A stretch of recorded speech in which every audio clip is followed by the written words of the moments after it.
गोपाल कृष्ण भगवान की जय। अधिक मास महात्म्य कथासार अध्याय 19। प्राचीन काळी मेरू पर्वताच्या पायथ्याशी शिवकांची नगरी होती. त्यात बहुतांशी ब्राह्मणांच्या घरोघरी अध्ययन चाले. गोकर्णाच्या पश्चिमेस शूद्राची अपूर्व नगरी होती. शूद्र देखील वेद धर्माचे पालन करीत. सर्वसाधारणपणे वेदमर्यादेचे कोणीही उल्लंघन करीत नसे. तिन्ही वर्ण ब्राह्मणांचे पूजन करत असत. ब्राह्मण श्रौत स्मार्त इत्यादींचे सदाचार्य वर्तन करीत. नगराची रचना अति अद्भुत होती. ती बघून लोक तटस्थ होते. सुंदर गोपुरे चमचम करीत. सूर्यकिरणे त्यांना आणखी चकाकी देत. त्या नगरीत विप्रदास नावाचा एक शूद्र एका ब्राह्मणाच्या वतीने जलसेवा करी. तो एका ब्राह्मणाचे घरी चाकरी करत असे. त्यावर ब्राह्मणाचा पूर्णपणे विश्वास होता. विप्रदासची पत्नी पतिव्रता होती. पतीच्या वचनाचे ती कदापिही उल्लंघन करीत नसे. ती देखील विप्रसेवा करून कुटुंब रक्षण करी. मलमासाची संधी साधून एके दिवशी विप्रमेळा स्नानात जात होता. तेव्हा ती शूद्र पत्नी तिच्या पतीस म्हणाली की सर्वजण पुण्य लाभावे म्हणून स्नानात जात आहेत. आपण शूद्र आहोत, मग आपणास पुण्यप्राप्ती कशी घडेल? आपल्या पदरी तर दान करण्यासाठी धन देखील नाही. हे प्राणनाथा, आपणही विप्रांसोबत स्नानात जाऊ. स्नान केल्याने शरीर पवित्र बनते, म्हणून नम्र भावाने त्यांच्या सोबत नेण्याची आपण विनवणी करूया. मग एका विप्राची विनवणी करून तो कुटुंबासमवेत स्नानास निघाला.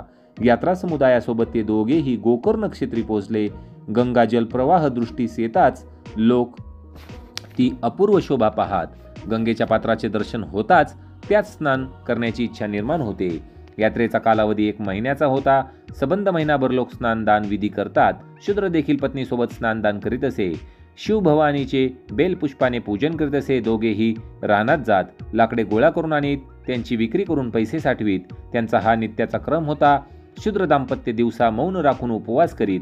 सायंकाळी भोजन करीत. अशा व्रताचे महिनाभर त्यांनी भावपूर्णतेने आचरण केले. त्यामुळे त्यांनी केलेल्या पापांचे पूर्णपणे निर्दालन झाले. मग लाकडे विकून आलेल्या पैशामधून ते कुटुंबासाठी खर्च करीत. ते यथाविधी ब्राह्मण भोजन घालीत. प्रारंभी ब्राह्मण पूजन करून त्यास भोजन घालून व त्यांची बोळवण केली. नंतर दोघांनीही भोजन केले तेव्हा एक चमत्कार घडून आला. रात्रीची वेळ होती. तेव्हा एक पिशाच अकराळ विक्राळ रूप धारण करून त्यांच्यासमोर उभा राहिला. विशाल शरीर, लांब हात, तोंडाचा आव असलेला अशा स्वरूपाचे ते रूप बघून दोघेही जागच्या जागीच उभे राहिले. हा त्यांचा दैवयोग होता. शूद्र दाम्पत्याचे पुण्य शरीर बघून एक पिशाच प्रेतक्रूर स्वरात शूद्रास म्हणाले की महापुरुषा, तू कोण आहेस? येथे येण्याचे कारण काय? मी भुकेला पिशाच तुम्हाला भक्षण करण्यास आलो आहे, परंतु तुमच्या दर्शनाने माझे मन पावन झाले आहे. तुमचे संभाषण ऐकून मी पवित्र होईल. आजवर मी या रानावनात लांडग्याचे रूप धारण करून क्षुधा निवारण्यासाठी हिंडत असे, परंतु माझी पूर्णपणे भूक भागत नव्हती. आता तुम्ही माझ्या दृष्टीस आलात, तरी कृपा करून तुम्ही माझ्या भुकेचे शमन करा. ते सारे ठीक आहे, परंतु कोणत्या पापामुळे तुला पिशाच देह प्राप्त झाला हे कृपया सांगावे. तेव्हा ते पिशाच त्याची पूर्व कहाणी सांगू लागले.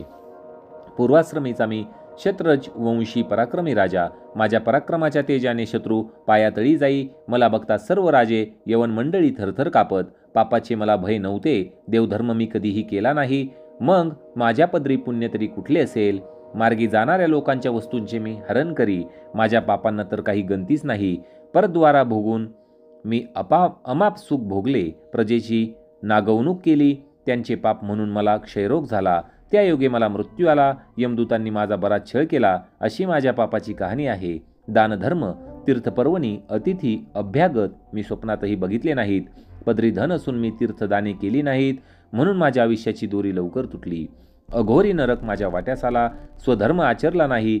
मदबळाचे आचरण, द्रव्यजोड नसते, राणीवनी केलेली हिंपुटी, पापबळाने जोडलेला पैसा, प्रचंड अशा यामुळे मी नाशास कारण ठरलो. अंतकाळी कोणी कोणाचा नसतो. सासू सासरा, सून जावई, काका काकू, मामा मामी इत्यादी सारेजण पैशाचे सुखाचे सोबती असतात. शेवटी यमयातना प्राप्त झाली. काळाच्या मुखातून कोणीही कोणाला सोडवत नाही, म्हणून मोक्षपंथाचे स्मरण करावे. क्लेश, भय, पाप, मोह, माया यातून भक्ती घडविणारा, प्रपंचातून तारुण्य येणारा सद्गुरू कल्पतरू आहे. त्यामुळे 30 सहस्र वर्षांनी विघ्नदशा, पिशाच योनीस, यमजाच इत्यादींमधून मानवाची मुक्ती होते. विश्वंभर कृपाळू मूर्ती, जन्ममरणाचा फेरा चुकविणारा गुरुमूर्ती आहे. स्नानदान पुण्याचे हेच स्वरूप आहे. त्यामुळे लाभलेले पुण्यदान करता क्षणीच पापामधून व्यक्तीची मुक्ती होते. महापातक्यांचाही उद्धार होतो. अशा प्रकारे त्या पिशाचाची कहाणी ऐकून शूद्राने त्याला पुण्यदान केले. पुण्याच्या दानामुळे पिशाचाचा उद्धार झाला. शूद्रचरणी त्याने नमन केलेल्या उपकाराची त्याला जाणीव झाली. अशा स्वरूपाची जाणीव हा देखील पुण्यदानाचा एक भाग ठरतो. पुण्य पुढे शूद्राने देखील त्याचे जीवन विप्र भोजन, मलमास, भजन, कीर्तन, श्रवण व ईशभक्ती यात व्यतीत करून आयुष्याचा उद्धार केला. श्रोतेहो, आपण देखील आपल्या आयुष्याचा उद्धार करून घ्यावा अशी माझी आपल्या सर्वांना विनंती आहे. अधिक मास महात्म्याचे सर्व कथा आपण ऐकाव्यात. तसेच जेवढे शक्य होईल आपल्याला जेवढे जमेल तेवढे दानधर्म देखील केला पाहिजे, यामध्ये काही शंका नाही. व्हिडिओ संपवण्यापूर्वी आपल्याला अगदी हात जोडून विनंती करतो की चॅनलवर नवीन असताल तर चॅनलला सबस्क्राईब करा आणि मराठी भक्ती परिवाराचे आपण सदस्य व्हा.